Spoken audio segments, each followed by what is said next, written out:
আমার বাংলাদেশে কোরআনের আইন চালু হয়ে সমাজটা পরিচ্ছন্ন হোক, আমরা কি চাই? কারা কারা চাই? দুই হাত তুলে আমার আল্লাহকে দেখায় দেন।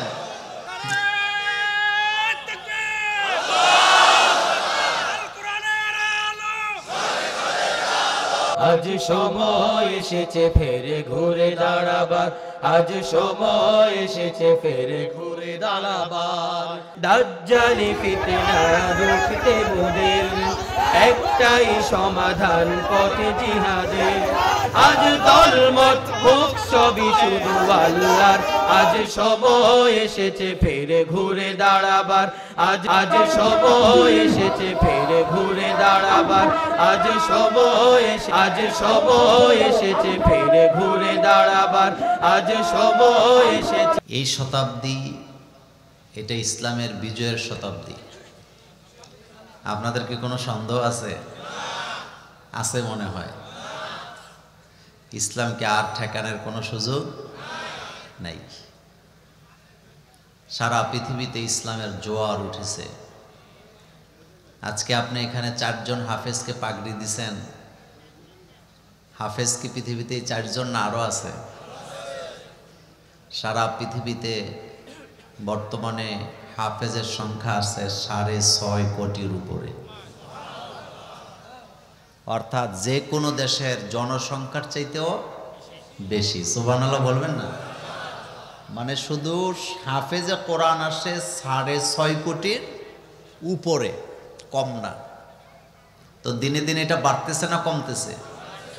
আমাদের বাংলাদেশে মাদ্রাসার সংখ্যা বাড়ে, কিন্তু কোন মাদ্রাসার সংখ্যা বেশি বাড়ে বলেন তো? হাফিজি মাদ্রাসা। সুবহানাল্লাহ। কারণ কোরআনকে যারা ধারণ করে তাদেরকে মর্যাদার আসনে বসিয়ে দেন কে? আল্লাহ পাক।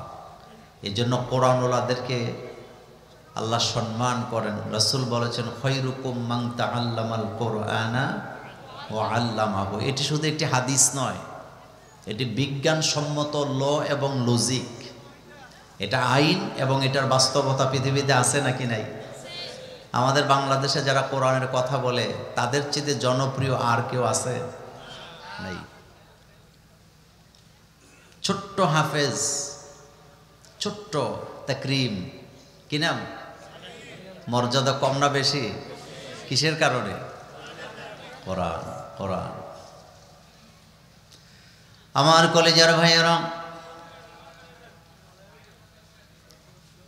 কোরআনের ব্যাপারে আল্লাহ পাক বলছেন যালিকাল কিতাব লা রাইবা ফিহি হুদাল লিল মুত্তাকিন। এটি একটি কিতাব, এই কিতাবের মধ্যে কোনো সন্দেহ নেই। কোরআনের সত্যতা নিয়ে কথা বলতে পারে, কোরআনকে নিয়ে ব্যঙ্গ করতে পারে এমন সাহিত্যিকের জন্ম আরব দেশেও হয় নাই। পৃথিবীর কোনো বিজ্ঞানীরাও কোরআন নিয়ে ঠাট্টা মস্করা করে না।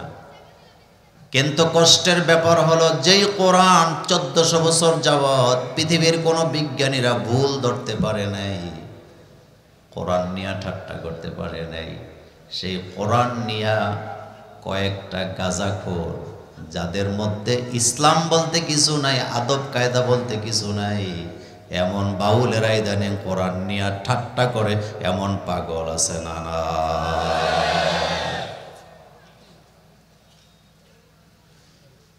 কয়েকদিন আগে দেখলাম এক বেয়াদব বলতেছে কোরআনে এত নাচ কে?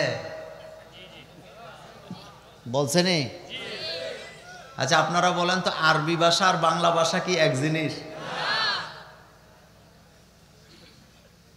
কোরআনে এত নাচ কে? আল্লাহ এত নাচতে বলছে কে?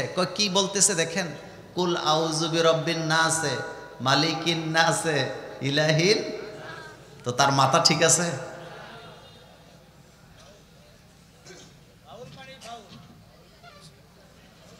আমার কলেজার ভাইয়েরা, নাচ শব্দের অর্থ কি? একটা হলো নাচ আর একটা হলো নাচ।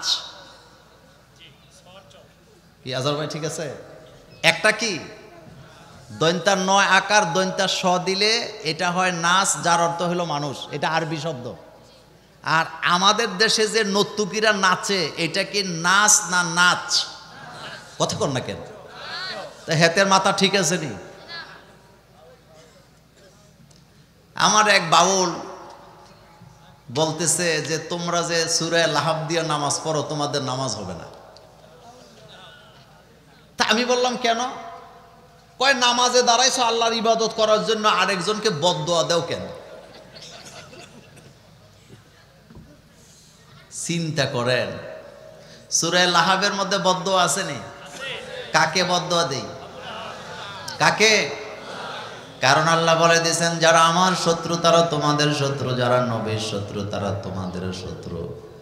আবু লাহাব তার স্ত্রীকে সঙ্গে নিয়ে মুহাম্মদ সাল্লাল্লাহু আলাইহি ওয়াসাল্লামকে বদদোয়া দিছে এক মুখে, আর আল্লাহ কোটি কোটি জবান লাগায় দিছে। কিয়ামত পর্যন্ত আবু লাহাবের জন্য বদদোয়া আছে না?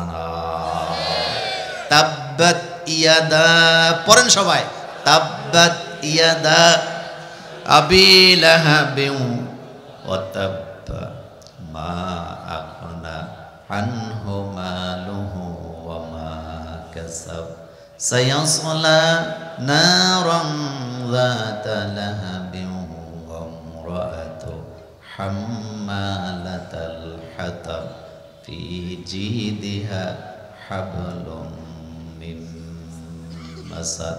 আরবি ভাষারে বাংলা দিয়া কোরআনকে যারা ব্যঙ্গ করে তাদেরকে শুধু কাফের বললে হবে না, তারা মুরতাদের কাতারেও আছে না?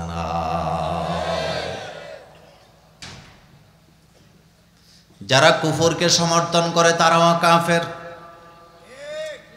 আমার কলেজের ভাইয়েরা, কোরআন নিয়ে পৃথিবীর কোন দার্শনিক চ্যালেঞ্জ গ্রহণ করতে পারে নাই। আল্লাহ পাক বলছেন ওয়া ইন কুনতুম ফি রাইবিম মিম্মা নাযালনা আলা আবদিনা ফাআতু বিসূরাতিম মিন মিসলি। আমি আমার বান্দার প্রতি যে কোরআন নাযিল করলাম, তোমরা যদি সন্দেহ করো, তোমরা নিজেরা চেষ্টা করে দেখো কোরআন বানাতে পারো কিনা।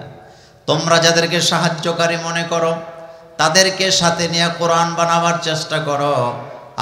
আরবের বড় বড় সাহিত্যিকেরা হাজারবার চেষ্টা করো, কোরআনের একটা সূরা বানাতে পারে নাই।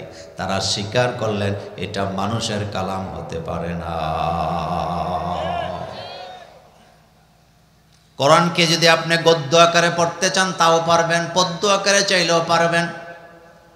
কোরআনকে যদি আপনি একটার সাথে আরেকটা মিলাইয়া কবিতার মতো পড়তে চান, সেই রাস্তাও খোলা আছে না নাই? যেমন আল্লাহ পাক কি সুন্দর করে নাযিল করছেন মিলাইয়া।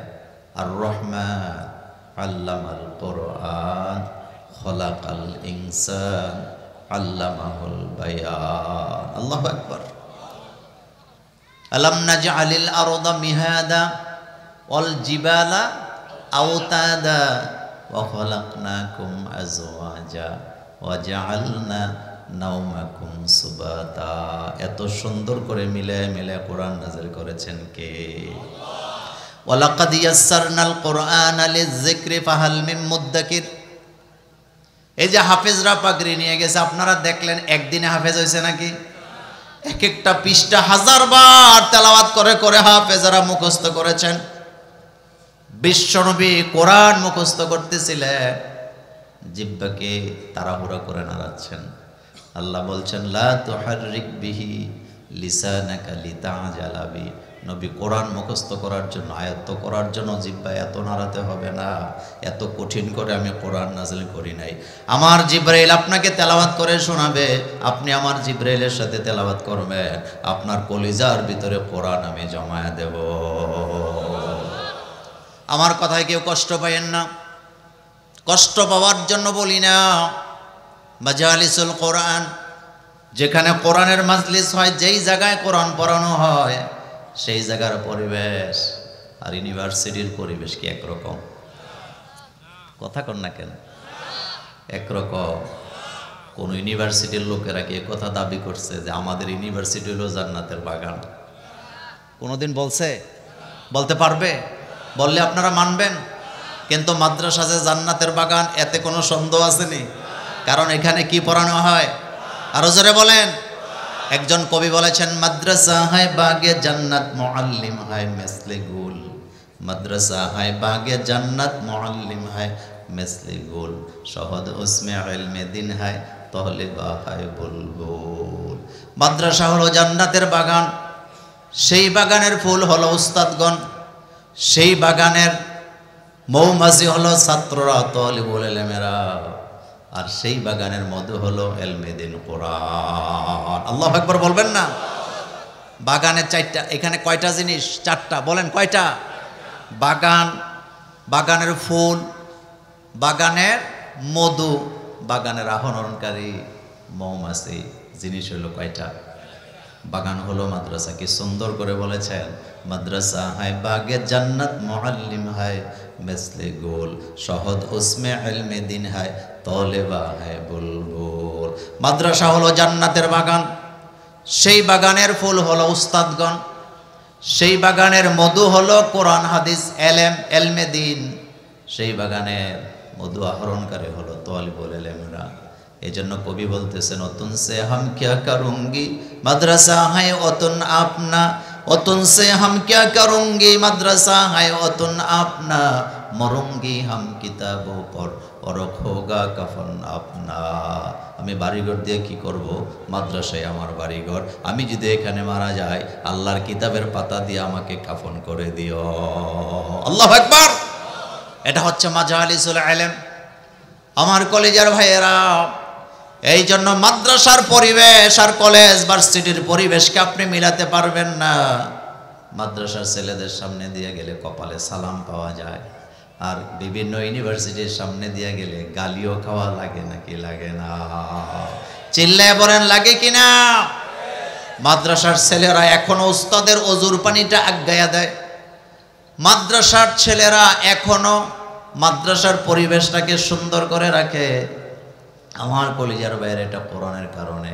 এখন আপনাদের কাছে জানতে চাই, ছোট্ট একটি এরিয়ার মাদ্রাসার ভিতরে কোরআন থাকার কারণে, একটা প্যান্ডেলের ভিতরে কোরআন আলোচনা করার কারণে যদি পরিবেশ এত ঠান্ডা হয়, তাহলে পুরা বাংলাদেশে যদি কোরআনের আইন কায়েম হয়, দেশটা আরো বেশি সুন্দর হওয়ার সম্ভাবনা আছে নাকি নাই? আরো জোরে বলেন, আছে না নাই? আমার বাংলাদেশে কোরআনের আইন চালু হয়ে সমাজটা পরিচ্ছন্ন হোক, আমরা কি চাই? কারা কারা চাই? দুই হাত তুলে আমার আল্লাহকে দেখায় দেন। একটা তাকবীর দিতে পারলেন না আপনারা? তাকবীর কি ইবাদতের মধ্যে পড়ে না হুজুর? কথা কয় না তো। তাকবীর বোধহয় ইবাদত না। আমি গরম করার জন্য তাকবীর দিতে বলি নাই। আমি জানতে চাই, তাকবীর কি ইবাদত নাকি স্লোগান? এটা মোল্লার কথা না আল্লাহর কথা? ইয়া আইয়ুহাল মুদ্দাসসির কুম ফাআনজির, এরপরেরটা কি? এটার অর্থ কি? কি দিবেন? কথা কোন না কেন? কি দিবেন? কার নামে? তো দেন, একজন দেন, তাকবীর দেন, দেখি একজন দেন।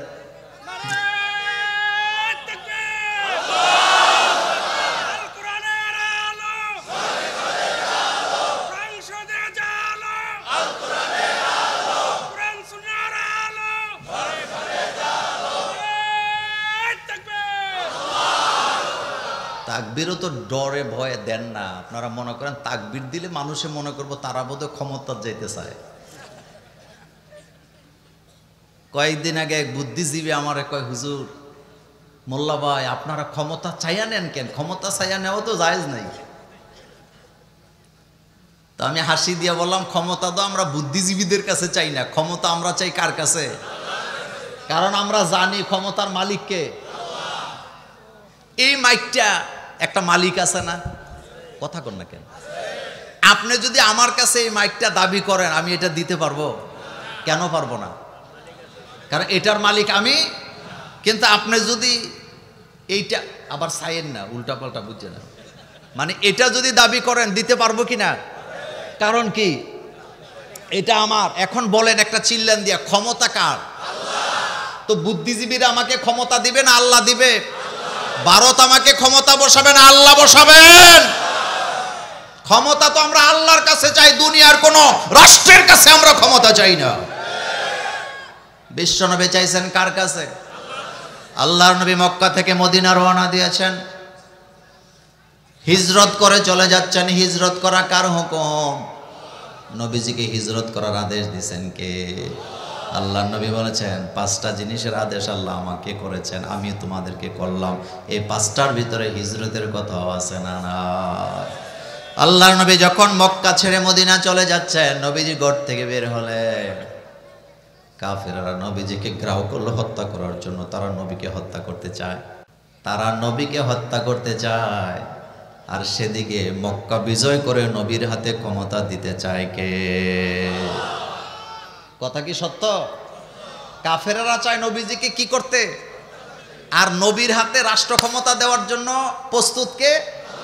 এটা কি গল্প না কোরআন? এবার মনোযোগ দেন। বিশ্ব নবীকে তারা গ্রাও করলেন চতুর্দিক থেকে। আল্লাহর নবী নিরস্ত্র, হাতে কিছু নাই। চতুর্দিক থেকে তারা নবীজিকে আক্রমণ করার জন্য আসলেন, হাতের মধ্যে বল্লম নিয়া, তরবারি নিয়া। কারো হাতে কুঠারও আছে, পাথর নিয়ে এসেছে আমার নবীকে হত্যা করার জন্য। আল্লাহর নবীর হাতে কিছুই নাই। নবীজি মাটির দিকে তাকায় দেখে পায়ের নিচে বালি দেখা যায়। সুবহানাল্লাহ পড়ে। কি বালি? আপনাদের এই মাঠে বালি আছে না নাই? আল্লাহর নবী দেখলেন তারা অস্ত্র নিয়ে এসছেন নবীকে হত্যা করার জন্য। নবীজি নিরস্ত্র, পায়ের নিচে থেকে কতগুলো বালি নিলেন, হাতে নিয়া নবীজি পড়তেছেন ইয়াসিন ওয়াল কুরআনিল হাকীম ইন্নাকা লামিনাল মুরসালিন আলা সিরাতিম মুস্তাকিম। আয়াতগুলি পড়ে আল্লাহর নবী বালিগুলোকে এভাবে ছেড়ে দিলেন। তাফসীর ইবনে তাবারিতে আসছেন, আল্লাহর নবী বালিগুলো যেভাবে ঘুরানি দিলেন, ছিটানি দিলেন, এক একটা বালিকে আল্লাহ তো পাওয়ারফুল বানায় দিলেন। এক একটা বালি যায়া কাফেরদের চোখের ভিতরে এত জোরে আঘাত করেছে, কাফেরদের চোখের অবস্থা এমন হয়ে গেছিল, তারা নিজেরাই বলেছে আমরা মুহাম্মদকে আঘাত করব তো দূরের কথা, আমরা মুহাম্মদ সাল্লাল্লাহু আলাইহি ওয়াসাল্লামের চেহারা মোবারকও দেখতে পারি না। কিসের আঘাত? জোরে বলতে হবে। বালিগুলা মারছে কে? নবী। কে মারছেন? কিন্তু পরবর্তীতে আল্লাহ কি বলতেছেন? মা রমাইতা, আপনি মারেন নাই। ইজ রমাইতা, যখন আপনি মেরেছিলেন। কথা কার? মা রমাইতা, আপনি মারেন নাই। ইজ রমাইতা, যখন আপনি মেরেছিলেন। তো মারলোটাকে? জবাব কে দেয়? আরো জোরে বলতে হবে, ওয়ালাকিন্নাল্লাহ রমা, আমি আল্লাহ নিজের হাতে মেরেছি। মক্কার পরিবেশ গরম। আল্লাহর নবী গারে সুরের দিকে চলে যাচ্ছেন আবু বকরকে নিয়ে। 3 দিন সেই গুহার ভিতরে নবীজি বসা। নবীজি বিপদে আছে, বিপদে পড়লে মানুষ দোয়া ইউনুস পড়ে, কিন্তু আমার নবী সেখানে বসে তো দোয়া ইউনুসই পড়তে পারতেন। বলতে পারতেন আল্লাহ পরিবেশ ভালো না, তুমি আমারে জানটা কোনো রকমে বাঁচায়া দাও। কিন্তু নবী তো জানের চিন্তা করতেছে না, নবীজি বসে বসে দোয়া করতেছে। অকুর রব্বি আদখিলনি মুদখালা সিদকিন ওয়া আখরিজনি মুখরাজা সিদকিন ওয়াজআলনি মিন লাদুনকা সুলতানান নাসীরা। আল্লাহ নবী বলতেছেন আল্লাহ তুমি আমাকে মিথ্যা থেকে সত্যের দিকে দাপিত করে নাও, খারাপ জায়গা থেকে তুমি আমাকে ভালো জায়গায় নিয়ে যাও। ওয়াজআলনি মিন লাদুনকা সুলতানান নাসীরা, তুমি আমাকে সুলতানে নাসির দান করো। সুলতানে নাসির এমন একজন তাফসীরবিদ পাবেন না আপনি, আলাদা কোনো অর্থ করে নাই। প্রত্যেক তাফসীরবিদ এর অর্থ করেছেন সুলতানে নাসির মানে হলো রাষ্ট্র ক্ষমতা।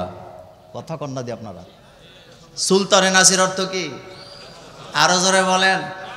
নবীজি বলতেছে ওয়াজআলনি মিন লাদুনকা সুলতানান নাসীরা, আল্লাহ তুমি দয়া করে আমারে সুলতানে নাসির দান করো। সুলতানে নাসিরের মানে হলো রাষ্ট্র ক্ষমতা, নির্বাহী আদেশের ক্ষমতাটা আমাকে দাও। কারণ নবীজি বুঝে গেছে ক্ষমতা ছাড়া জনগণকে ঠান্ডা করা যায় না। কথা ঠিক কিনা? আল্লাহর নবী বললেন ওয়াজআলনি মিন লাদুনকা সুলতানান নাসীরা, আল্লাহ দয়া করে তুমি আমাকে রাষ্ট্র ক্ষমতা আমার হাতে দাও, আমার আদেশে যেন জনগণ মানতে বাধ্য হয়, আমি যেন তাদেরকে ঠান্ডা করতে পারি। চোরের হাত কাটতে রাষ্ট্রীয় আইন লাগে নাকি লাগে না? আরো জোরে বলেন লাগে কিনা? জিনাকারকে বেত্রাঘাত করতে আল্লাহর আইন লাগে কি লাগে না? চাঁদাবাজকে মৃত্যুদণ্ড দিতে আল্লাহর আইন লাগে না কি লাগে না? চিল্লায় বলেন লাগে কি লাগে না? আল্লাহর নবী মক্কা থেকে মদিনায় যাবেন, কাফেররা হত্যা করতে চায়, নবীজি আল্লাহর কাছে সুলতানে নাসির চায়। আল্লাহ বলেন আমি আমার নবীকে সুলতানে নাসির দান করে দিলাম। পরবর্তীতে নবীজি বললেন খায়রুল কুরুনি কারনি সুম্মাল্লাযীনা ইয়ালুনাহুম সুম্মাল্লাযীনা ইয়ালুনাহুম। নবীজি মক্কা থেকে মদিনায় গেলেন, ইসলাম কায়েম করলেন। এখন জনগণ ঠান্ডা না গরম? আরো জোরে বলেন ঠান্ডা না গরম? ঠান্ডা করছে কে? তাহলে ইসলাম লাগে নাকি লাগে না? আমরা মোল্লারা ক্ষমতা চাই কার কাছে? আরো জোরে বলেন কার কাছে? ইসলাম ছাড়া মানুষকে ঠান্ডা করা যায় না। পৃথিবীতে একটা দেশ আছে ব্রুনাই, নাম শুনছেন আপনারা? কি বললাম? ওই দেশে রাষ্ট্রপ্রধানের স্বর্ণের বিমান আছে, স্বর্ণের বাথরুম আছে, স্বর্ণের গাড়ি আছে, স্বর্ণের তরবারি আছে, স্বর্ণের প্লেট আছে, এমনকি স্বর্ণের মসজিদও আছে। দেশটার নাম কি বললাম? সমগ্র পৃথিবীর লোকেরা তাদের সাথে তেলের ব্যবসা করে। ছোট্ট দেশ। 2019 সালে তারা ঘোষণা দিছে আমাদের রাষ্ট্রে শরিয়া আইন চালু হবে। সুবহানাল্লাহ ভাইজিয়া। কত সালে? কত সালে? রাষ্ট্র ছোট, এত ছোট রাষ্ট্র, সেই রাষ্ট্রের কোনো সেনাবাহিনী নাই। আমাদের আছে নেই? আমাদের থাইকেও আমাদের কলজা কাঁপে। আমাদের বাংলাদেশের বুদ্ধিজীবীদের মাথায় এখন ঘুরে, আমরা যদি শরিয়া আইন কায়েম করি, ভারত যদি আমাদেরকে ধাক্কা দেয়। এই চিন্তা আসেনি? আসেনি? ভারতের এত বড় সাহস হয় নাই বাংলাদেশকে ধাক্কা দেয়। কারণ কারণ ভারত রাষ্ট্র যত বড়, কলিজা তত ছোট। আর আমাদের রাষ্ট্র যত ছোট, কলিজা তত। আমাদেরটা বড় করছে কে? আমরা জাতিগতভাবে আমাদের কলিজা বড়। সুবহানাল্লাহ বলতে বলেন, আমরা জাতিগতভাবে আমাদের সিনা বড়। আমরা কি জাতিগতভাবে? এটা কি কোরআনে আসেনি? হযরত মূসা আলাইহিস সালামের জাতের মানুষ আমরা, হযরত ইব্রাহিম আলাইহিস সালামের জাতের মানুষ আমরা। হযরত মূসা আলাইহিস সালাম আল্লাহকে বলতেছে রব্বিশরাহলি সদরি। সুবহানাল্লাহ বলেন। আল্লাহ তুমি আমার সিনাকে ছোট করে দাও। কথা কয় না? আল্লাহ তুমি আমার কলজা ছোট করে দাও নাকি বড় করে দাও? তাহলে আমরা জাতিগতভাবে আমাদের কলজা ছোট না বড়? কিন্তু আমার নবীর ব্যাপারে আল্লাহ কি বলতেছেন? আলাম নাশরাহ লাকা সদরাক। নবী গো, আপনার সিনাকে আমি বড় করে দেই নাই। ও মুসলমানেরা শুনে রাখো, আমরা জাতিগতভাবে আমাদের কলিজা বড়। আমাদের নারে তাকবীরের সামনে পারমাণবিক বোমা পর্যন্ত অন্ধকারে নিমজ্জিত হয়ে যায়।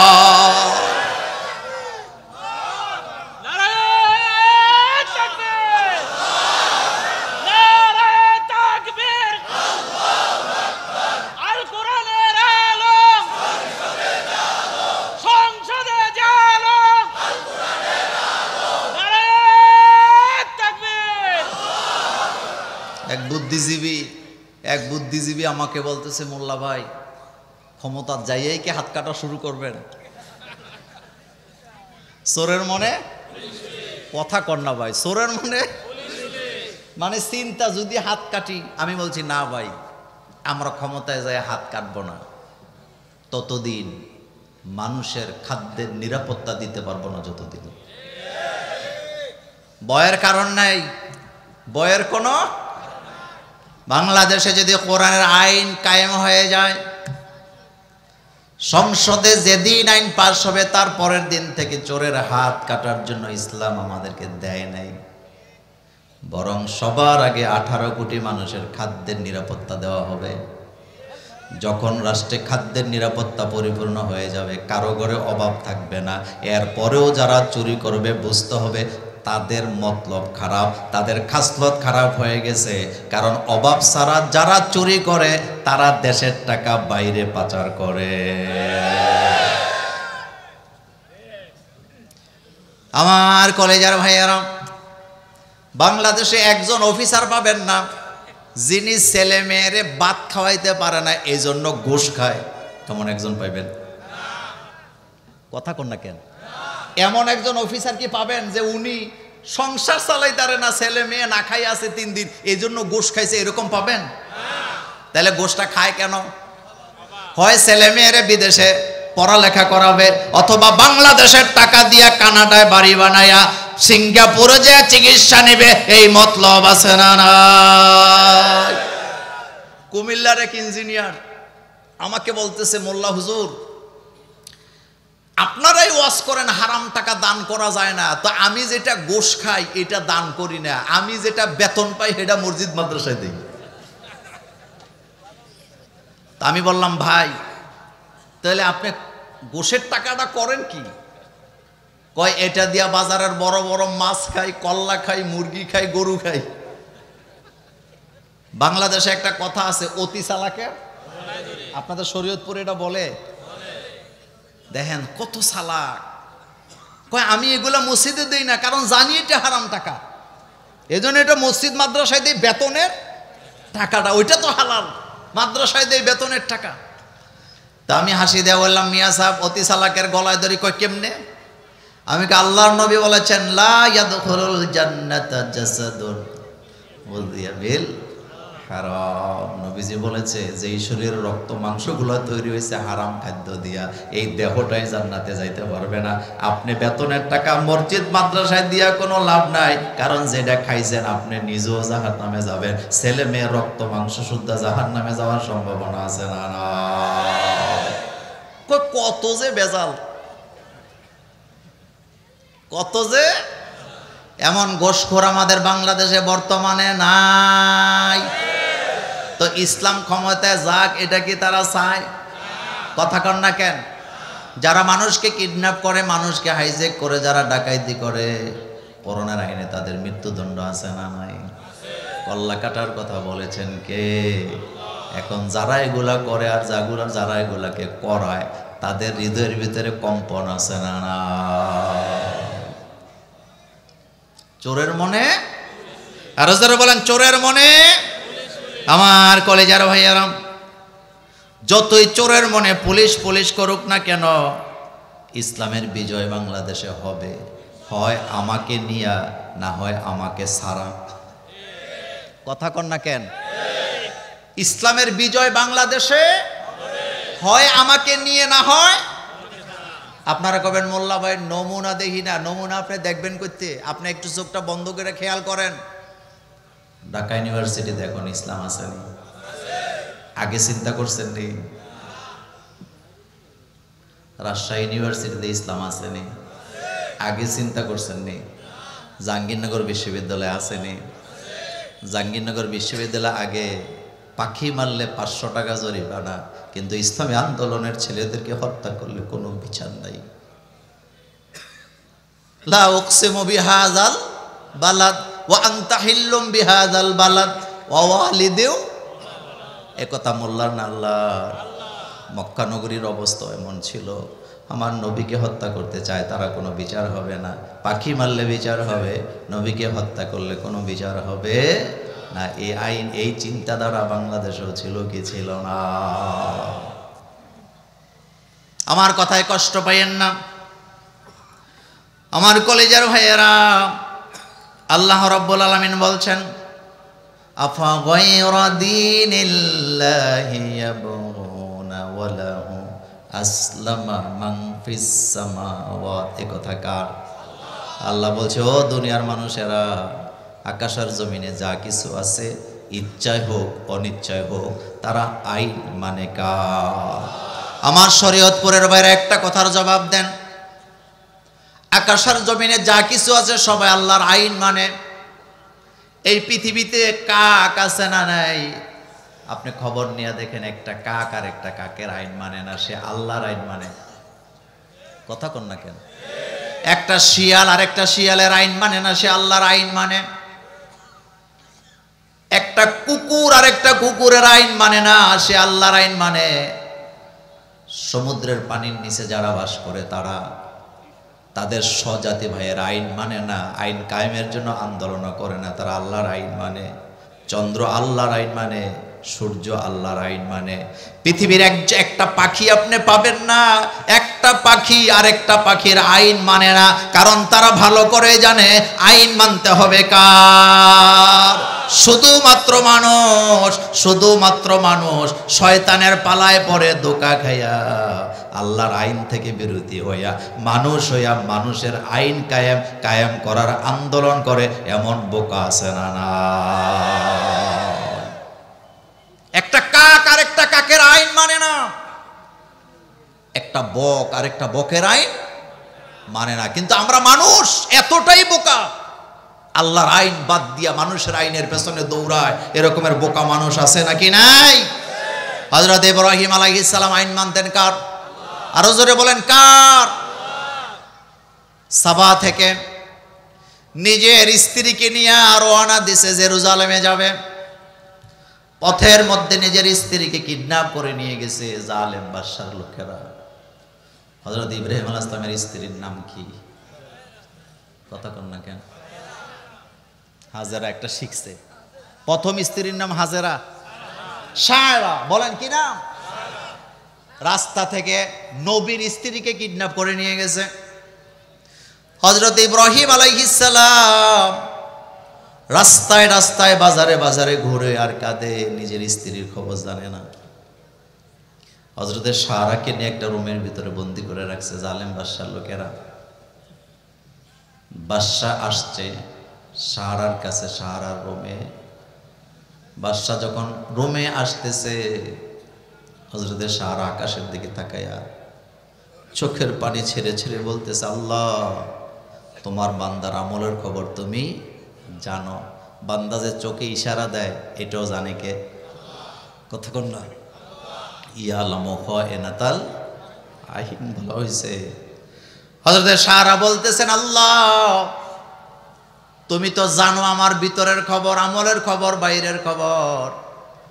আমি যদি ইব্রাহিমের রবকে রব বলে স্বীকার করে থাকি, এটা যদি সত্য হয়, আমি যদি ইব্রাহিমকে তোমার নবী বলে মেনে থাকি, আর আমি যদি জন্ম থেকে নিয়ে আজকে পর্যন্ত আমার ইজ্জতের হেফাজত করে থাকি, তোমার দরবারে আমার একটাই ফরিয়াদ, তুমি জালেম বাদশাকে আমার উপরে বিজয় দিও না।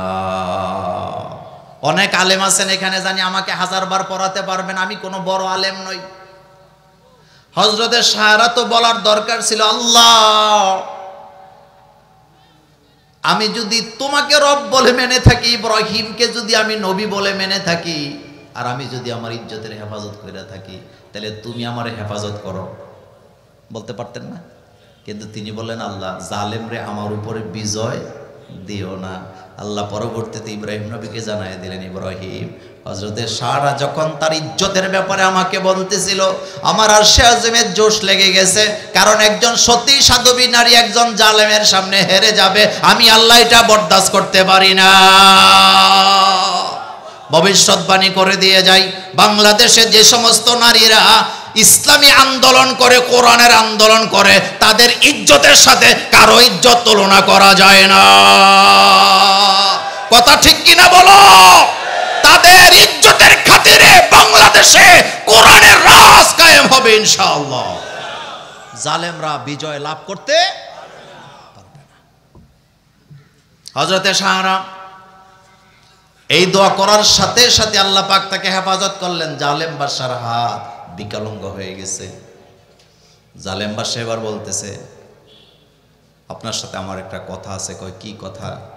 কয়, আপনার সাথে যেই আচরণটা আমার ঘটছে, আপনার কাছে আসার পরে যে শাস্তিটা আমি পাইছি, আপনার মতো এরকম সতী সাধবী আরেকজন নারী আছে, আমি তারে বন্দি করে রাখছি, আমি ভয়তে তারে ছাড়িয়ে নাই। আমি চাই আপনি তারে নিয়ে এখান থেকে বিদায় হয়ে যান। গল্প না কোরআন? এবার আপনাদের কাছে জানতে চাই, এটা কিন্তু বিয়ার ওয়াজ করতেছি না। ইব্রাহিম আলাইহিস সালাম স্ত্রী হারাইছে কয়টা? কথা কন না কেন? এখন পাইব কয়টা? সিদ্ধান্ত কার? আরে এই ওয়াজ করলে আবার ঘরে যায়, বিপদ আসেনি? সব জায়গায় বিপদ, সব জায়গায়। কিন্তু এইটা বুঝতে হবে আপনাকে, হযরতে সারা যখন হাজেরাকে পাইলেন, প্রথম কিন্তু তাকে রাখছে কাজকর্ম করার জন্য, যে তুমি আমার বোন, তুমি আমার। কিন্তু হযরতে সারার মন কত বড় ছিল, তাফসীর পরে দেখবেন, ওই ওয়াজ আজকে করব না। আমার কলেজার ভাইয়েরা, হযরতে সারা যখন দেখলেন হযরতে হাজেরা তার কাছাকাছি বয়স, একটু ছোট, ডাইরেক্ট ঘোষণা দিছে, আমার স্বামী থাকবে, তোমার স্বামী থাকবে না, এটা হতে পারে না। সুতরাং তোমাকে আমি বিয়ে দিব, তুমি রাজি হয়ে যাও। এবার হযরতে হাজেরা থেকে কথা নিছে, আপনি যেখানে বিয়ে দিবেন আমি সেখানে বিয়ে বসবো। এবার রাতের বেলা হযরত ইব্রাহিম নিজের স্বামীকে, অর্থাৎ সারা নিজের স্বামীকে বলতেছে, আমার তো বাচ্চা টাচ্চা হওয়ার কোনো লক্ষণ দেখি না। সুবহানাল্লাহ আসে না মুখ দিয়া? আমার তো বাচ্চা হওয়ার কোনো লক্ষণ দেখি না। তো আমার কাছে একজন পবিত্রতম নারী আছে, যার চরিত্রের ব্যাপারে কোনো সন্দেহ নাই, আপনি রাজি হয়ে যান, তারে বিয়ে করেন। কয় সে কে? কয় সে হলো আমার বোন হাজেরা। আমার কলেজের বেলা এখানে বিয়ার ওয়াজ আমি করতেছি না। হযরত ইব্রাহিম আলাইহিস সালামের কাছে যখন সারা হাজেরাকে নিয়ে ফেরত গেলেন, আল্লাহ পাক ইব্রাহিমকে জানায় দিলেন, ইব্রাহিম তুমি আমার সারারে জানায় দিও, সে যেই তিনটা কথা আজকে আমারে বলছে, আমি আল্লাহর আরশে আযিমে জোশ লাগছে, আমার সারারে জানায় দাও, আমি আমার সারার জন্য জান্নাতে ঘর বানায় রাখছি। কয়টা কথা বলছিল? এক নাম্বার, জোরে বলবেন, রব মানছিল কারে? 2 নম্বরে নবুয়ত স্বীকার করছে নাকি করে নাই? 3 নাম্বার, নিজের ইজ্জতের হেফাজত করছে নাকি করে নাই? আমার মায়েরা বোনেরা যারা আজকে মাহফিলে আসছ, যেই নারী ইজ্জতের হেফাজত করে সেই নারীর দোয়া আল্লাহর দরবারে ডাইরেক্ট কবুল হয়ে যায়। কিন্তু কষ্টের কথা বলি, বাস্তবতা থেকেই বলি, ছেলে মাদ্রাসায় পড়ায় কিন্তু নিজে পর্দাও করে না, নামাজও পড়ে না, এমন মা বোন শরীয়তপুরে নাই। ছেলে কোথায় পড়ে? কিন্তু উনি নামাজও পড়ে না, পর্দাও করে না। আপনি যদি বলেন ছেলে তো মাদ্রাসায় পড়ে, হেফজখানায় পড়ে, তুমি পর্দা করো না, নামাজ পড়ো না কেন? দাঁত বেটকে বলবে, এই জন্যই তো ছেলের মাদ্রাসায় দিছি, যাতে ছেলের দইরা জান্নাতে যাইতে পারি। এমন আসেনি? আমি নোয়াখালীতে এক মাহফিলে গেলাম, হাতিয়ার কাছাকাছি, সুবর্ণচর, নাম শুনছেন? তো এক নেতা আসছে, আইসা আমারে এইভাবে ধরছে 2 হাত দিয়া, ধইরা কয়, মোল্লা ভাই দোয়া করেন যাতে হাসরের দিন আপনাদের লেজ ধইরা জান্নাতে যাইতে পারি। তা আমাদের হুজুরদের বোধহয় লেজ টেজ আছে, কথা কর না কেন? তা আমি হাসি দিয়া বললাম, ভাইজান একটা নতুন হাদিস শিখলাম। কয় মোল্লা ভাই হাদিসটা কি? আমি কইলাম, যারা জান্নাতে যাবো তাদের একটা লেজও থাকবো। জান্নাতীদের লেজ আছে নি? লেজ তো হয় বানরের। কার? তবে আল্লাহর জমিনে যারা আল্লাহর দ্বীন কায়েম এর আন্দোলন করে, তাদের লেজও নাই, শয়তানিও নাই, বান্দরামিও নাই, তাদেরকে ভালোবাসে কে? কিন্তু লেজ ছাড়া মানুষ বানর দুনিয়াতে আছে না নাই? কবি বলতেছে, আমি বলি নাই লা হাওলা ওয়ালা কুওয়াতা কমসা বাশার হায়, লা হাওলা ওয়ালা কুওয়াতা কমসা বাশার হায়, সূরতে বুঝি না মগর দম তো নেহি হায়। কার কথা? কবি বলতেছে, এটা কেমন মানুষ, খালি লাফায়, এরকম লাফায় না মানুষ বাংলাদেশে আছে না নাই? এত লাফাইয়ের না। দেখছেন না কয়দিন আগে ভূমিকম্প হয়েছে, নিজের সন্তানের রেখে দৌড় দিছেনি? তারা বলে ঘোষণা দিছে ঢাকা থেকে তারা চলে যাবে। আচ্ছা বলেন তো, ঢাকার থেকে চলে গেলে আল্লাহর আযাব বোধহয় তাদেরকে খুঁজে পাবে না? মাথা ঠিক আছে? দেখেন, আল্লাহকে ফাঁকি দেওয়া আমাদের দ্বারা সম্ভব। আল্লাহ পাক বলছেন, ইয়া মাশারাল জিন্নি ওয়াল ইনস ইন ইসতাতাতুম আন তানফুযু মিন আকতারিস সামাওয়াতি ওয়াল আরদ ফানফুযু লা তানফুযুনা ইল্লা বিসুলতান ফাবিআইয়ি আলাই রাব্বিকুমা তুকাযযিবান। আমাদেরকে আকাশ আর জমিন দিয়ে প্যাকেট করে রাখছে কে? আল্লাহ। প্যাকেট থেকে বের হওয়া যাবে। আল্লাহ বললেন, আমি তোমাদেরকে আকাশ আর জমিন দিয়া প্যাকেট করে রাখছে, এই জমিন ফাটায় নিচেও যেতে পারবা না, আকাশের সীমানা অতিক্রম করার ক্ষমতা তোমাদের নাই। আমাদেরকে প্যাকেট করে রাখছে কে? আহারে ভূমিকম্প এটা তো কিছুই না। কিয়ামত যেদিন হবে কি দিয়ে শুরু হবে? ভূমিকম্প দিয়ে। আল্লাহ পাক বলছেন ইযাস সামাউন ফাতারাত, পড়েন ইযাস সামাউন ফাতারাত ওয়া ইযাল কাওয়াকিবুন তাসারাত ওয়া ইযাল বিহারু ফুজ্জিরাত ওয়া ইযাল কুবুরু বু'সিরাত আলিমাত নাফসুম মা কদ্দামাত ওয়া আখারাত। আল্লাহ পাক বলেন যখন আকাশটা ভেঙে পড়ে যাবে, তারকাগুলা খসে পড়ে যাবে, সমুদ্রে আগুন ধরে যাবে, কবরের দরজাগুলি খুলে দেওয়া হবে, হাসরের মাঠে আল্লাহর দরবারে দাঁড়াতে হবে।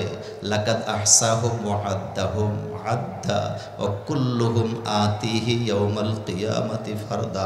আল্লাহ বলেন আমার সামনে যেদিন আসবা মিছিল নিয়ে আসতে পারবা না, নেতাকে নিয়েও আসতে পারবা না, দল নিয়ে আসার কোনো সুযোগ নাই, একা একা আসবি।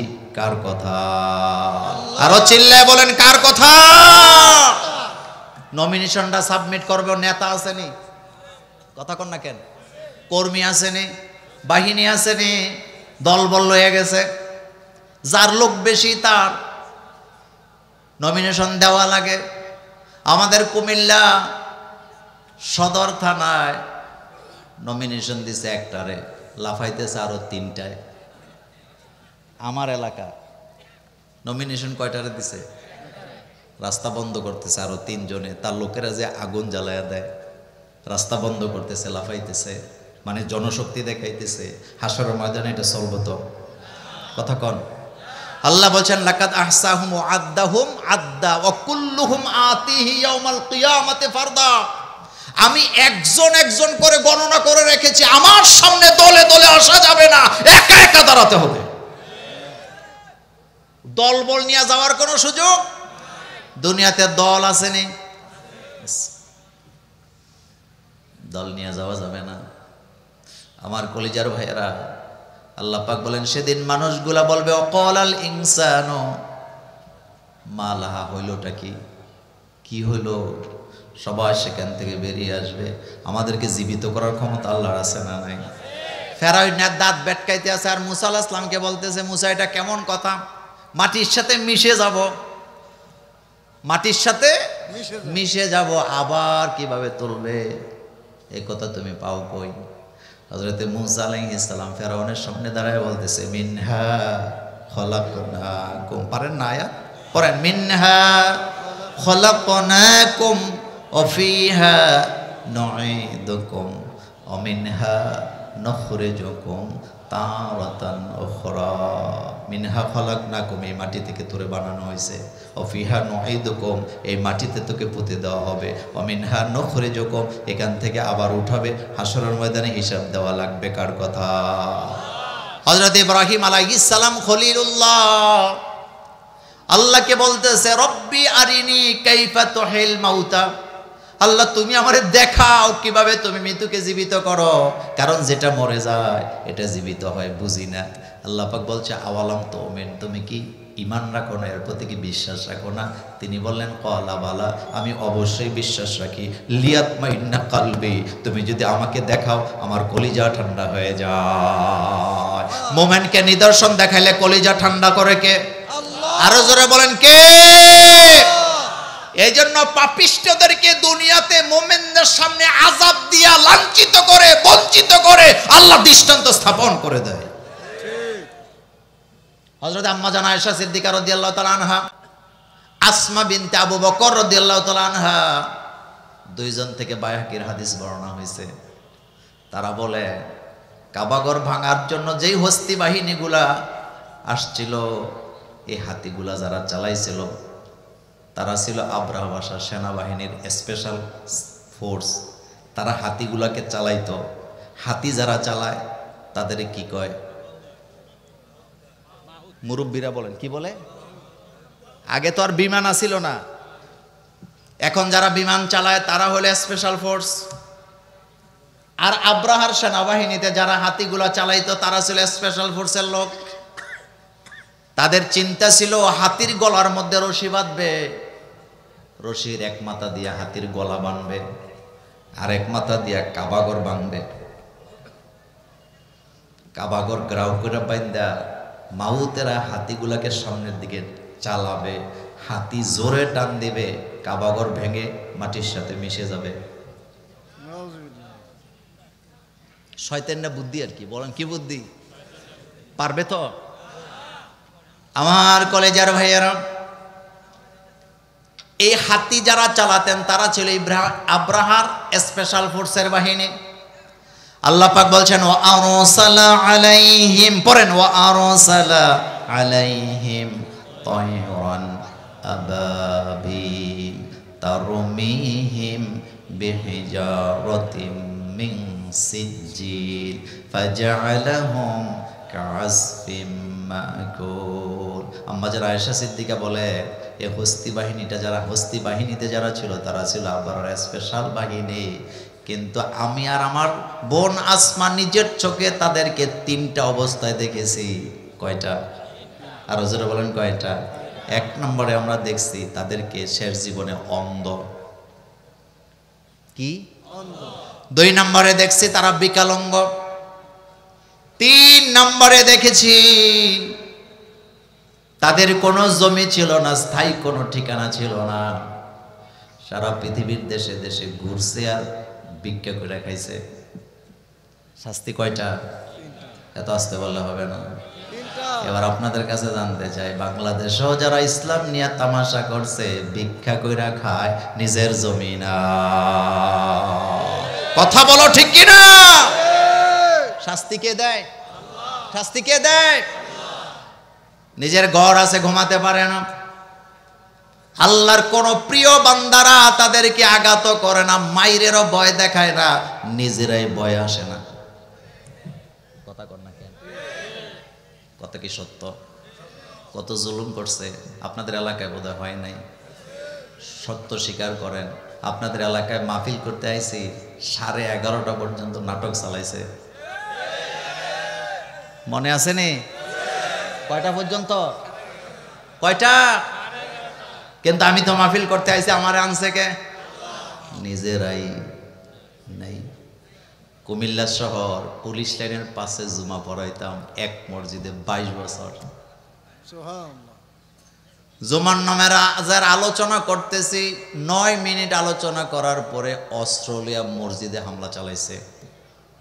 আপনারা কবেন মোল্লা ভাই উল্টাপাল্টা কথা বলে তো হামলা হবেই, তো উল্টাপাল্টাটা কি হয়েছে এটাও বলি। করোনা ভাইরাস চলতেছে, কি চলতেছে?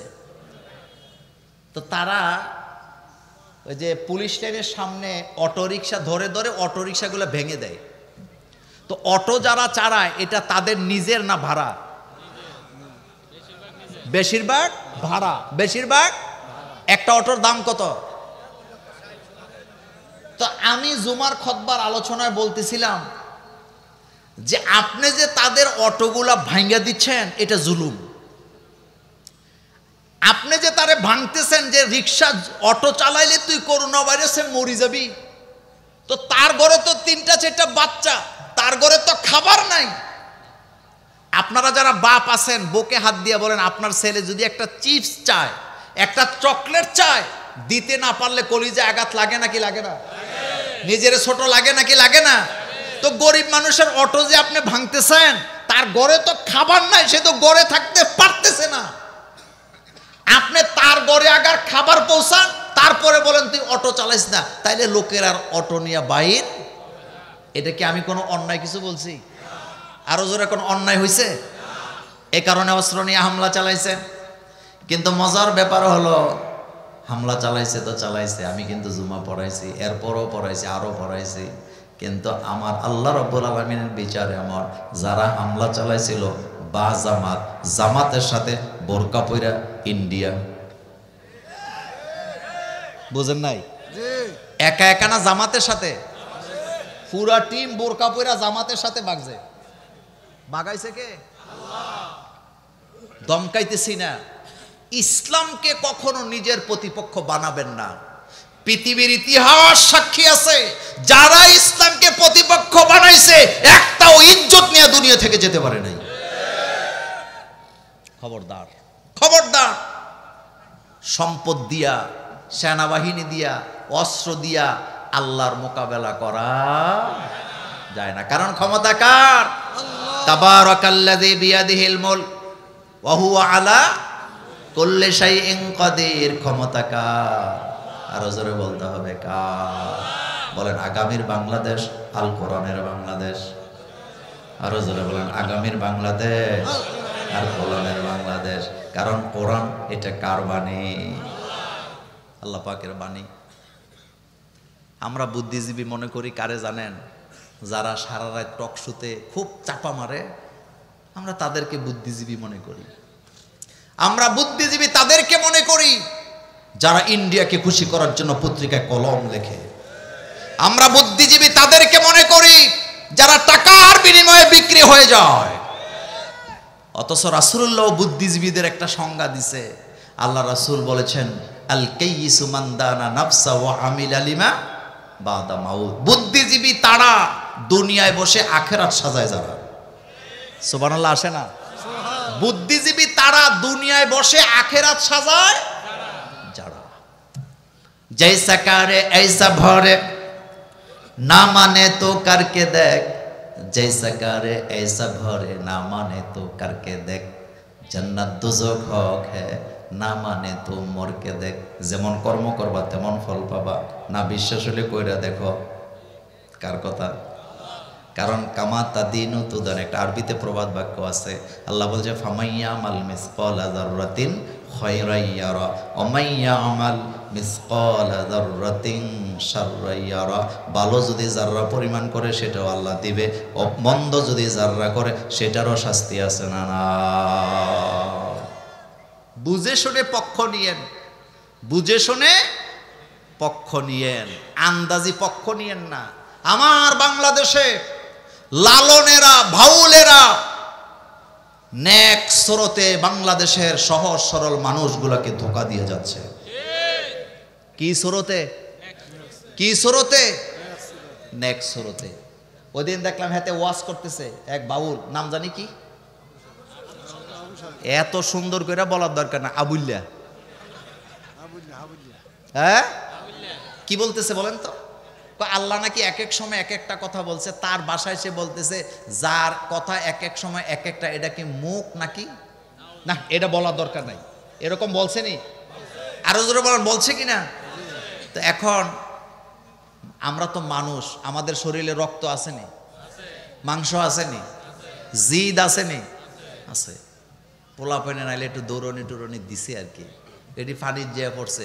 এখন কয় তাদেরকে যারা দৌড়ানি দিছে ওদেরকে অ্যারেস্ট করতে হবে। কিন্তু তারা যে আল্লাহকে গালাগালি করলো, কোরআন নিয়ে ব্যঙ্গ করলো, এটা নিয়ে কোনো কথা। তার মানে আমাদের বাংলাদেশে একটা প্রবাদ আছে, সব শিয়ালের এক ডাক। সব শিয়ালের। আপনাদের শরীয়তপুরে শিয়াল আসেনি? তো ডাক যেভাবে দেয়, কিশোরগঞ্জের শিয়াল কি আরেক রকমের ডাকে না এক রকমই ডাকে?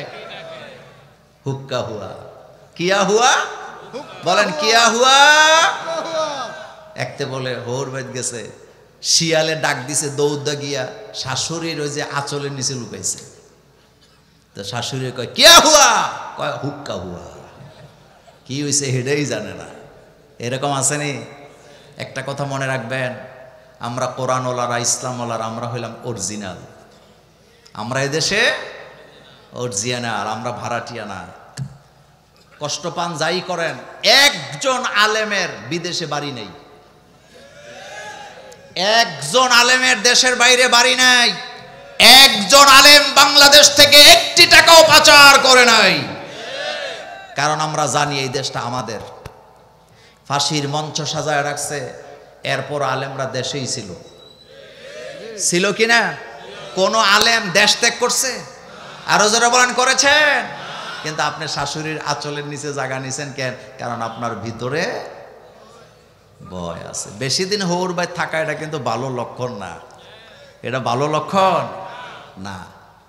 রাসূল সাল্লাল্লাহু আলাইহি ওয়াসাল্লামের একটা হাদিস তিরমিজিতে আসছে, আল্লাহ নবী বলেছেন, কোথাও যদি তুমি মেহমান হও 3 দিনের বেশি থাইকো না। কারণ 3 দিন হলো মেহমানদারি, এর পরেরটা সদকা, এরপরে যেটা খাইছো এটা কি সদাকা। ফিসার বাড়ি তো আছেই, আমাদের দেশে গান গায় শ্বশুর বাড়ি মধুর হাড়ি, 3 দিনের বেশি থাকলে।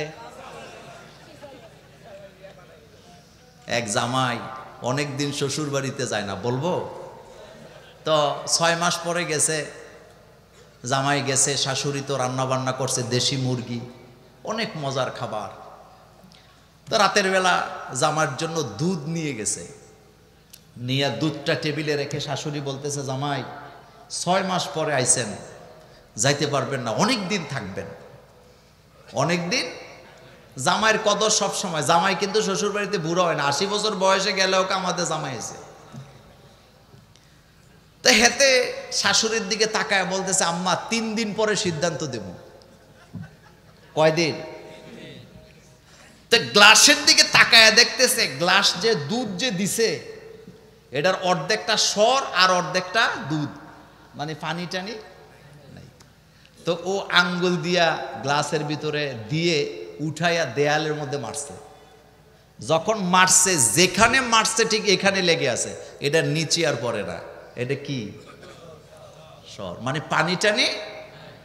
তো হেতে এটার দিকে তাকায় তাকায় বলতেছে, হামেশা ইজ্জত মে হো মান ব একখানা নমি মানাত, আগার মানাত সবে দিগার নমি মানাত, গোল গোলেস্তা জুদা গাস্তা তরু তাজা নমি মানাত, আগার মানাত সবে দিগার নমি মানাত, হেজাবে নাও আরসরা বসহারে নমি মানাত, আগার মানাত সবে দিগার নমি মানাত। বউকো তুমি কি আমার প্রশংসা করো না গালাগালি করো? কয়টা 3 দিন পরে বলবো।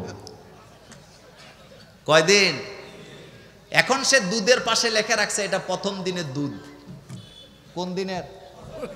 দ্বিতীয় দিন শাশুড়ি আম্মা আবার দুধ নিয়ে আইছে, আজকে তাকায় দেয় সর নাই, দুধ আছে। একদিনের মাথায় সর গায়েব হয়ে গেছে।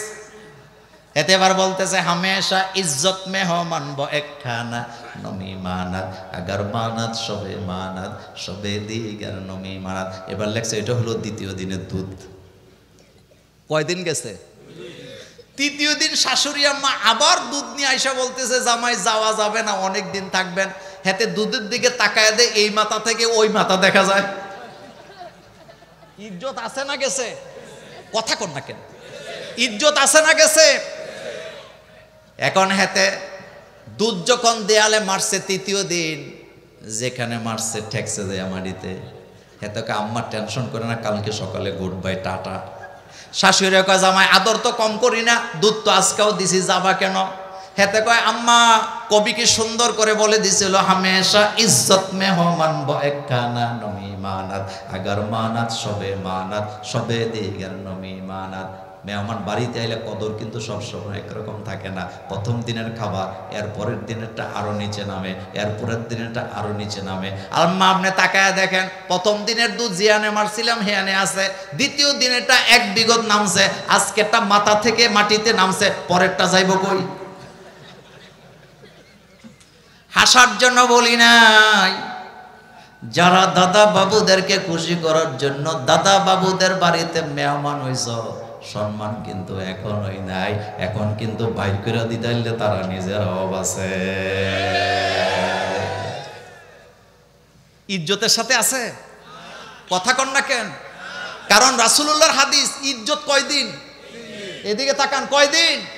মেহমান বাড়িতে কয়দিন ইজ্জত? এর পরে থাকলে এটা কি?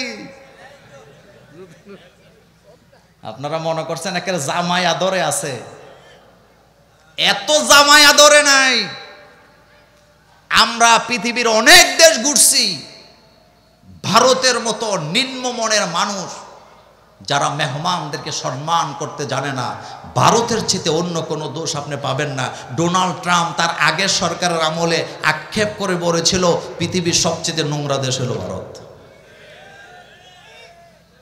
কথা কি ঠিক? কথা কি ঠিক? এখন আমার দেশে ইসলাম কায়েম হইব, ওনাদের মাথা নষ্ট হয়ে গেছে। আমার দেশে নাকি মৌলবাদীরা মাথা চারা দিছে। মৌলবাদীরা মাথা চারা দেয় নাই। এটা খান জাহান আলীর দেশ, এটা শাহ মাখদুমের দেশ, এটা মীর কাসেম আলীর দেশ, এটা আল্লামা সাঈদী সাহেবের দেশ, এটা চরমনাই হুজুরের দেশ, এটা আপসীন নেত্রী খালেদা জিয়ার দেশ। এখানে ভারতের আধিপত্য চলতে দেওয়া হবে না, হবে না, হবে না, হবে না। নারায়ে তাকবীর, নারায়ে তাকবীর। আল কোরআনের আলো, আল কোরআনের আলো। আমার কলেজার ভাইয়ারা, এদেশে 5 ওয়াক্ত আজান আসেনি, মুসল্লি আসেনি, নামাজি আসেনি, টুপিওয়ালা আসেনি, দাড়িওয়ালা আসেনি, ইসলাম মহব্বত করার লোক আছে না? না, ঘরে ঘরে আসেনি। কথা কন না কেন? ঘরে ঘরে আসেনি। ওই দিন এক চেয়ারম্যান আমারে বলতেছে, মোল্লা ভাই, ইউনিভার্সিটিতে এত বোরকাই লোক করতে, বুঝছেন তো কথা? একেবারে আমার কাছের মানুষ, আমাকে খুব ভালোবাসে। আমার একটা মোল্লা ভাই, বুঝলামই না খেলাটা, ইউনিভার্সিটিতে এত বোরকাই লোক করতে কে বাড়াইছে? আরো জোরে কম না, দিনে দিনে বাড়বে না কমবে? জুমারে চিনেন? নাম শুনছেন? আমার কুমিল্লার মেয়ে, এতদিন বোরকা পরে নাই, এখন কথা কম না কেন? বোরকা পরলে মর্যাদা বাড়ে না কমে? জাহাঙ্গীর কি বলে, জগন্নাথ, কোথায়? জগন্নাথ বিশ্ববিদ্যালয়, যেখানে বোরকা পরে গেলে হাসাহাসি হইতো, সেই জগন্নাথ বিশ্ববিদ্যালয়ে আমাদের বোনেরা, বোরকাওয়ালা বোনেরা ঘোষণা দিছে বিনামূল্যে হিজাব বিতরণ করা হবে। তো রাস্তাঘাটে দিলে তো কইব তারা জোর কইরা দিছে, বুদ্ধিজীবীরা বলবে তারা। এখন জগন্নাথের আমার বোনেরা বলছে, ঠিক আছে, যারা স্বেচ্ছায় নিতে চাও রেজিস্ট্রেশন করো। তারা বললেন আমাদের বাজেট ছিল 100 থেকে 150, আমরা মনে করছি এরকমই হবে, এর চেয়ে বেশি নিবে না। কিন্তু পরের দিন তারা দেখে রেজিস্ট্রেশনের সংখ্যা 1600 ছাড়া গেছে। সুবহানাল্লাহ। তো রেজিস্ট্রেশন কইরা যারা বোরকা নেয় তাদেরকে জোর কইরা দিছে না ইচ্ছা কইরা নিছে? কথা কয় না শরীয়তপুরের ভাইয়েরা, জোর কইরা দিছে না ইচ্ছা কইরা নিছে? এই মেঘমল্লা বসু মসু ইত্যাদি দিয়া কাজ হইতো না। ইসলাম এখানে মাথা উঁচু করে দাঁড়াবে। জোরে বলেন, দাঁড়াবে কিনা? ইসলামকে চাপায়েন না। ইউরিদুনা লিউতফিউ নূরাল্লাহি বিআফওয়াহিহিম ওয়াল্লাহু মুতিম্মু নূরিহি ওয়ালাউ কারিহাল। গত কয়েকদিন আগে একজন আমাদেরকে বলল, 80 বছর তো দাওয়াত দিয়েছেন, ইসলামী আন্দোলন করছেন নাকি? আচ্ছা, আপনাদের কাছে জানতে চাই, দাওয়াত দেওয়ার দায়িত্ব আমাদের, কিন্তু হেদায়েতের দায়িত্ব কার? 80 বছর নয়, 8000 বছরও যদি বাংলাদেশে ইসলামের আইন কায়েম না হয়, আমাদের কোনো আপত্তি নেই, দাওয়াতও বন্ধ হবে না। দাওয়াত চলবে ততদিন, কিয়ামত হবে না যতদিন। কারণ দাওয়াত দেওয়ার জন্য আমাদের পাঠাইছে কে? আমাদের কি আল্লাহ হেদায়েতের দায়িত্ব দিয়ে পাঠাইছে নাকি দাওয়াত দেওয়ার জন্য পাঠাইছে? উখরিজাত লিন্নাস, মানুষকে দাওয়াত দেওয়ার জন্য আল্লাহ আমাদেরকে পাঠাইছে। হযরত আদম আলাইহিস সালামকে আল্লাহ হেদায়েতের মালিক বানায় নাই, কোন নবীকে আল্লাহ হেদায়েতের মালিক দেয় না। তাফসীর ইবনে কাসিরে আসছে, পৃথিবীর কোন নবীকে আল্লাহ হেদায়েতের দায়িত্ব দেয় নাই, শুধু দাওয়াত দেওয়ার দায়িত্ব দিয়েছে। যার কারণে হযরত আদম আলাইহিস সালাম, তিনি আবুল বাশার, সবার পিতা হওয়ার পরেও নিজের ছেলে কাবিলকে হেদায়েত দিতে পারে নাই। যার কারণে কাবিলের নামের পিছে জাহান্নাম শব্দটা আছে না? না, বাইরে মারতে গেছেনি? কারে? যায় কয়, লাখ তুলার নাকা, আমি তোমারে মেরে ফেলবো। ভাই কয়, তুমি যদি আমারে মারো আমি তোমারে মারবো না, কারণ তোমার মতো আমি সন্ত্রাসী নই, তোমার মতো আমি মারামারি করি না, সন্ত্রাসী না। কেন? কারণ ইন্নী আখাফুল্লাহ, আমার কলিজায় ভয় কার? আরো জোরে বলেন, কার? ভাইকে মেরে ফেলছে, জাহান্নামী হয়ে গেছে। হযরত আদম আলাইহিস সালাম নিজের ছেলেকে জাহান্নাম থেকে হেদায়েত দিয়ে বাঁচাতে পারেন নাই। হযরতে নূহ আলাইহিস সালাম নিজের ছেলেকে কেনানকে হেদায়েত দিতে পারে নাই। হযরতে লূত আলাইহিস সালাম নিজের স্ত্রীকে হেদায়েত দিতে পারে নাই। হযরত ইব্রাহিম আলাইহিস সালাম নিজের আব্বা আম্মাকে হেদায়েত দিতে পারে নাই। হেদায়েত কে দেয়? আপনার আমার নবী জনাবে মুহাম্মদুর রাসূলুল্লাহ সাল্লাল্লাহু আলাইহি ওয়াসাল্লাম, তিনি তার আপন চাচা আবু তালিবকে হেদায়েত দিতে পারে নাই। হাজারো চেষ্টা করলেন, মৃত্যুর সময় বুখারী মুসলিমের হাদিসে আসছে, রাসূল কান্না করতেছে চাচারে হেদায়েত দেওয়ার জন্য। আল্লাহ বলতেছে ইন্নাকা লা তাহদি মান আহবাবতা, নবী গো আপনি চাইলেই তো কাউকে হেদায়েত করতে পারবেন না, কারণ হেদায়েতের চাবিটা কার কাছে? আমার কলেজার ভাইয়েরা, হেদায়েত এমন এক জিনিস, কপালে থাকা লাগে। ওই যে প্রথম কথা বলছিলাম, ইসলামের বিজয় আসবেই, হয় আমাকে ছাড়া নতুবা আমাকে নিয়ে। সুতরাং আমরাও বিজয়ের অংশ হতে চাই নাকি চাই না? শেষ কথা বলি, চাই নাকি চাই না? সুযোগ দিছে কে? মদিনাতে ইসলাম বিজয় হয়েছে, ৮৩টা যুদ্ধ হয়েছে। কয়টা? কথা কন না, কয়টা? রক্ত দেওয়া লাগছে, তরবারি চালানো লাগছে। আমার কলিজার ভাইরা, পৃথিবীর অনেক জায়গায় রক্ত দিয়া ইসলাম কায়েম করা লাগছে, কিন্তু বাংলাদেশে আল্লাহ একটা সুযোগ দিছে আপনাদেরকে। এখানে দিন কায়েম করতে কোনো রক্তও লাগবে না, তরবারিও লাগবে না, মারামারিও লাগবে না, শুধু গোপনে একটা সিল লাগবো। কথা কন না কেন? কি লাগবো? কি লাগবো? মারামারি দরকার আছে, তরবারি দরকার আছে, জেহাদের ডাক দেওয়ার দরকার আছে। যারা বাংলাদেশে বলে যে আমরা বিপ্লব করে ফেলবো খেলাফত কায়েমের জন্য, ডাক দিয়া না, এই স্বপ্ন পূরণ হবে না, এইটা দরকারও নাই। আপনাকে আল্লাহ এখন সুযোগ দিয়েছেন, আপনি শুধু কেন্দ্রে যাবেন, আল কোরআন, যারা কোরআনের আইন চায় তাদের পক্ষে একটা সিল মেরে দেন, আল্লাহর জমিনে আল্লাহর কোরআনের আইন কায়েম হয়ে যাবে ইনশাআল্লাহ। এই সহজ কাজটা কাঁধে কাঁধ মিলে করতে রাজি আছেন মুসলমান? দুই হাত উঁচু করেন, আমার আল্লাহকে দেখায় দেন।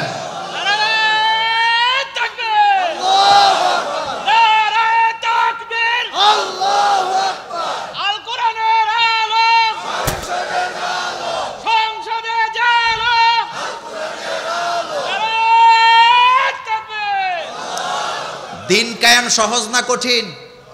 আরো জোরে বলতে হবে। সহজ করছে কে? কে করছে? আল্লাহ। সুতরাং আর দেরি নেই, আর দেরি নেই। সুযোগ কাজে লাগানো এটা বুদ্ধিমানের কাজ। এটা কার কাজ?